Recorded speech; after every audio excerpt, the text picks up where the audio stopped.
Hello friends! ఈ వీడియోలో కూడా మనం వేసవికాలంలో చేసుకునే ఒక వెరైటీ ఐటమే చూపించబోతున్నానండి. మనం చింతపండు వాడుతూ ఉంటాం కదండీ!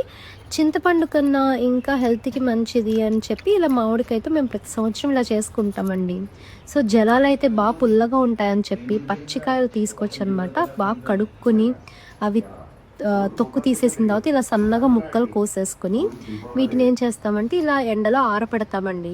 బాగా ఎండ ఏస్తే 3 రోజులండి. 3 రోజుల్లో బాగా ఎండిపోతాయన్నమాట. ఎంత ఎండుతాయంటే అది ఇరుపుతుంటే విరిగిపోతా ఉంటాయి. అలా అయిన వాటిని మేమేం చేస్తామంటే మిక్సీ పట్టేసుకొని ఆ పౌడర్‌ని గాలి ఆడని డబ్బాలో పెట్టేసుకొని గానీ, లేదంటే ప్యాక్ చేసుకొని ఫ్రీజర్‌లో గానీ అలా పెట్టేసుకొని, ఎక్కడైతే మనం చింతపండు కావాలో అక్కడ ఈ మామిడికాయ పౌడర్‌ని వాడుతా ఉంటామనమాట. చాలా టేస్టీగా వస్తాయి. కూరైనా, చారైనా, పప్పైనా ఏదైనా సరే. మీరు కూడా ట్రై చేసి ఎలా ఉందో చెప్పేయండి మరి. Thank you.